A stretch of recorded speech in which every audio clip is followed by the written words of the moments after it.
Сайн байна уу залуусаа. Дараагийн бичлэг уулзж байгаадаа баяртай байна. Энэ удаагийн бичлэгээрээ хэдүүлээ та бүхний дуртай асуулт хариултын булангаа эхлүүлэх болно.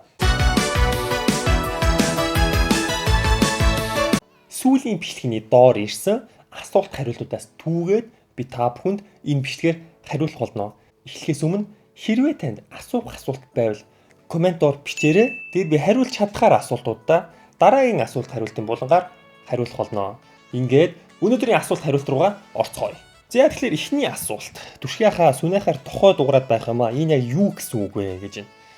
Юу гэж сүнэхээр тохой дуурж байгаа гэдэг чинь үе мөч гүйт халаагүй гэсэн үг шүү. Сүнэхийнхаа өмнө би харуулъя. Намайг дөөрөөгөө тэгээрэй. Сүнэхийнхаа өмнө хоёр тохоо одоо энэ дуурж байгаа сонсогдож байна. Ингэж ирүүлээд дуурахгүй болсон гэж халаах хэрэгтэй. Ямар ч хүний тохоо ингээд хөдлөхгүй чадаа огцом хөдлөхөөр дуурдаг. Тэгэхээр ингээд одоо дуурхаа болж байгааз ингээд дуурхаа болчихно ингээд халаах шүү дээ. Одоо зүүн юу? Яг энэ мэтлэн тоогоос халаах нь чухал. Халаагүй үедээ тасал хийх нь үе мөч гэмтэх нягууртай. Тийм учраас бэлтгэл хийх өмнө ер нь үе мөчнүүдээ ингэж сайн халаах чухал. Бэлтгэл хийж хахад ямар нэгэн яс дуурах тийм зүв зүйл байхгүй. Одоо чинь суулт хийж хахад зарим хүмүүс өвдөг дуурайд байна гэдэг. Тэр бол маш муу. Суулт хийх өмнө ялангуяа хүний өвдөг бол нэг гэмтчих юм бол ер нь аюу имзэг болдог. Тийм учраас өвдгөө маш сайн хайрлах хэрэгтэй. Нуруугаа маш сайн хайрлах хэрэгтэй. Тохоогоо хайрлах хэрэгтэй.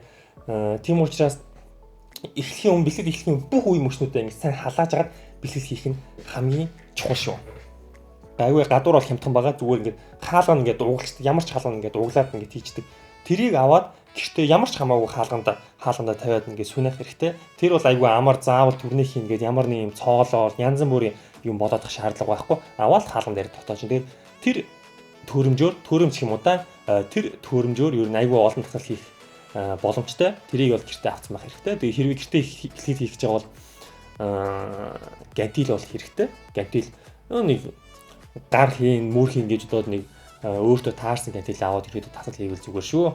Миний заавал оруулаарай. Миний хоолны зуршил муудаад байгаа. Ер нь им витамин энэ төр оруулахгүйгээр хоолны зуршил нэмэгдүүлэх арга байна уу? Бичлэг хийх бол хурдлаарай. Гоё шүү гинэ. Баярлалаа. Уран бэлэг орсоо. Тэгэхээр штэ хоолны зуршил гэдэг бол хөдөлгөөнтэй ер нь шууд холбоотой байдаг. Хоолны зуршил хөдлөхгүй байна гэдэг маань хоол сайн шингэхгүй байна гэсэн үг. Хоол сайн шингэхгүй байна гэдэг маань хангалттай спорт хийхгүй байна гэсэн үг. Тийм учраас спорт хийхдээ анхаарах хэрэгтэй. Хүн спорт хийж байхад хоолны шингээс хурцдаг учраас спорт хийсний дараа бол хүн өлсдөг. Тийм учраас спорт хийх нь чухал. Нэгдүгээр, хоёрдугаар шингэцээ сайжруулахын тулд ус сайн уух хэрэгтэй. Халуун бүлээн зүйлийг ууж хоолой шингээхдээ бас туслах хэрэгтэй шүү.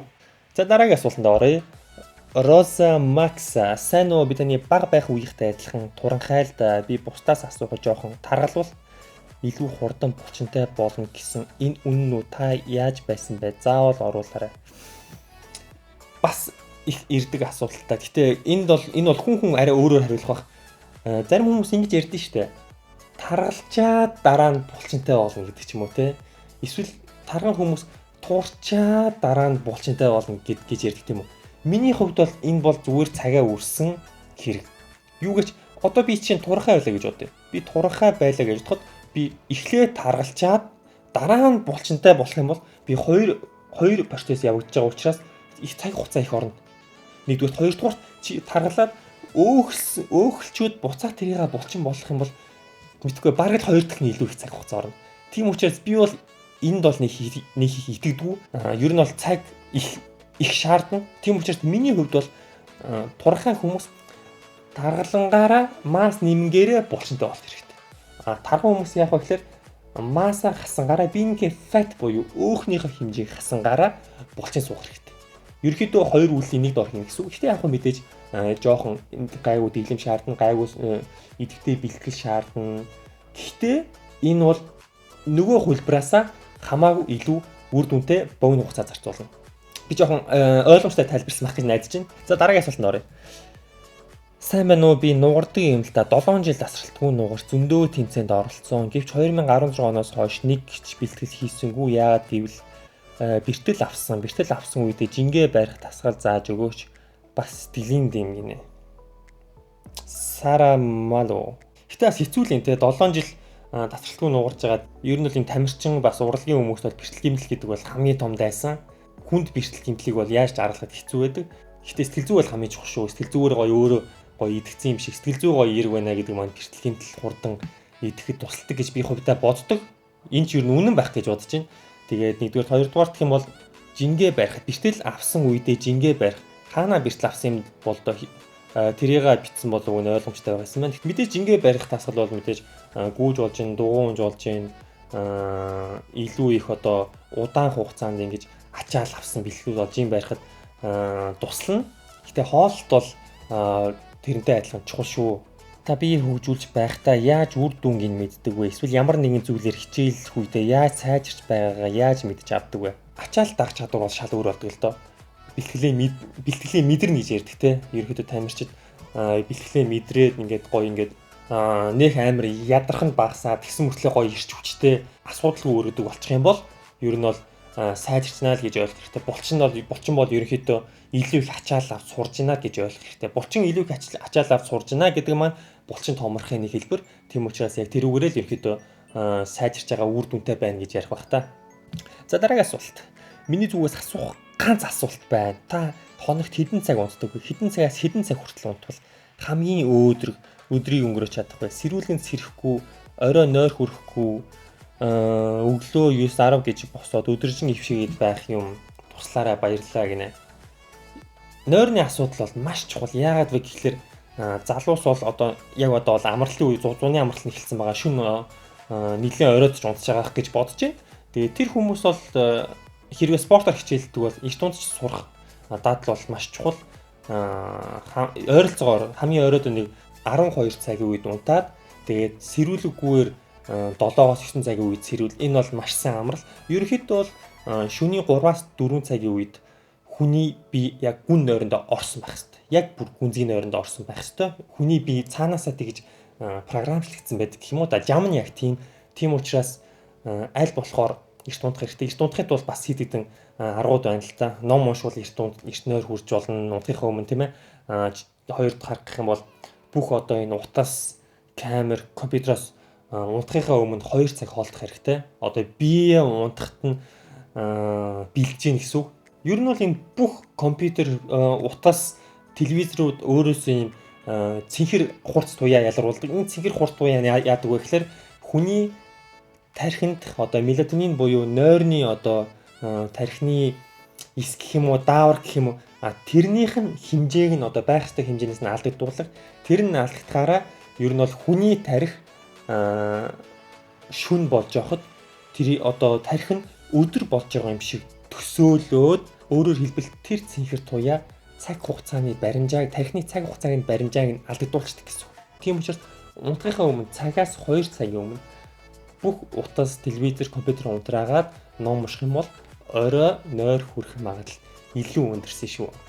За дараагийн асуулт. Subscriber чинь маш хурдан өсч байна. Баяр хүргье. Надад асуух асуулт байна. Ялангуяа өсвөр насны хүүхэд хүнтэй харьцах асуудал маш их байдаг. Хэрхэн хүнтэй зөв ойлгоцож ямар нэг асуудал орсон ч аль болох ивэр өөрийгөө аваад гарч авчдаг болох талаар харьцааны чадвар гэж бичлэг хийж өгөөч. Уншсанд баярлалаа гэнэ. Харьцааны чадварын талаар би нэг номны талаар ярьсан байна. How to Win Friends and Influence People гэх тэр ном болохоор ерөөхдөө бас харилцааны чадварыг бол маш гоё хөгжүүлнэ. Тэгээ тэр ном бол харилцааны тал дээр бол хамгийн шилдэг ном гэж хэлж болно. Сүүлийн бараг 100 жил бестселлерт ер нь бол хүчтэй явж байгаа ном байгаа. Тэгээд тэр ном дээр бол ерөөхдөө яаж хүмүүстэй харьцах ёстой, яаж хүмүүстэй ойлголцох ёстой гэдэг энэ нийгмийн харилцааны зүйлсийг маш их заасан байдаг. Тэр номыг унших хэрэгтэй. Тэгээд тэрнээс гадна How to Talk to Anyone гэдэг ном байгаа. Би зургийг энэ дээр тавьчих. Тэгээд тэр ном бол бас маш чухал номнуудын нэг. Гэх мэтчлэн номнууд унших хэрэгтэй. Номнууд уншнараа яах вэ гэхээр өөрийнхөө яг амьдрал дээр хэрэглэгдэх мэдлгүүдээ олж авах яг зөв номнуудаа унших хэрэгтэй.